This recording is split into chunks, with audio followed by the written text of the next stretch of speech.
Hello, so this is the proof for the sum and difference of angles formulas for the sine function. And this proof starts with the complementary angle theorem, which said the following. The sine of an angle is equal to the cosine of its complementary angle. So the sine of any angle, let's call it theta, is the same as cosine of its complementary angle. Complementary angle means that they both add up to 90 degrees.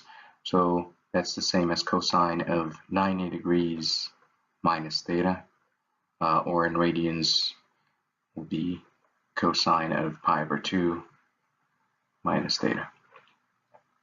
And that's what we start with. So we start with the left-hand side of the sum of the angles. So we have the sine of alpha plus beta, and we want to prove that it's equal to this expression here. So looking at this theorem here, if we consider this here to be the angle, then sine of this angle is going to equal the cosine of the complementary angle. So complementary angle meaning that it's going to be 90 degrees minus this angle here. So that would be pi over 2 minus this angle, which we have it as alpha plus beta. If we distribute this, we get cosine of pi over 2 minus alpha minus beta. Okay, next what we can do is we can kind of group those two here together as one angle.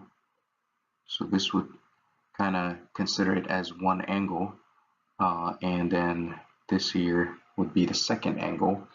And what we would have here is the cosine of the difference of angles. So it's cosine of one angle minus the other one, which we know that cosine of a difference of angles, so any two angles, alpha minus beta, is equal to cosine the first one times cosine the second one plus sine the first one times sine the second one.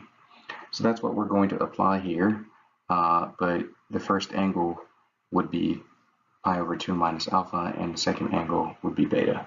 So then that would equal to cosine of the first angle, which is pi over 2 minus alpha, times cosine of the second angle, which is beta, plus sine of the first angle, which is pi over 2 minus alpha, times sine of the second angle, which is beta.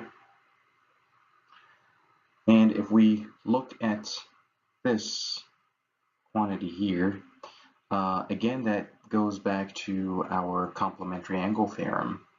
So if we consider this here to be the complementary angle for alpha, because it's 90 degrees minus alpha, then cosine of that would equal to sine of the complementary angle, which is alpha. So cosine of pi over 2 minus alpha is going to equal to sine of alpha. And then we have cosine of beta plus, again, we have another complementary angle here, pi over 2 minus alpha, so sine of that angle would equal to cosine of the complementary angle. So that would be cosine of alpha times sine of beta, and that concludes our proof. So sine of alpha plus beta equals sine alpha cosine beta plus cosine alpha times sine beta. The next one we have will be the difference of angles proof. So if we start with sine of alpha minus beta, following the same idea that we had before, so sine of any angle, we're going to consider this an angle. So sine of that angle would equal the cosine of the complementary one. So that would equal the cosine of the complementary angle, which would be 90 degrees minus that angle, alpha minus beta. If I go ahead and distribute the negative in there, we get cosine of pi over 2 minus alpha plus beta. And once again, we can group a couple angles together. So if we look at this as, here's one angle grouping together, and this is the second one. And we can here apply the sum of two angles formula for cosine. So this would be the first angle, and this is the second angle. So the sum of two angles for cosine is going to be cosine the first one times cosine the second one minus sine of the first one times sine of the second one.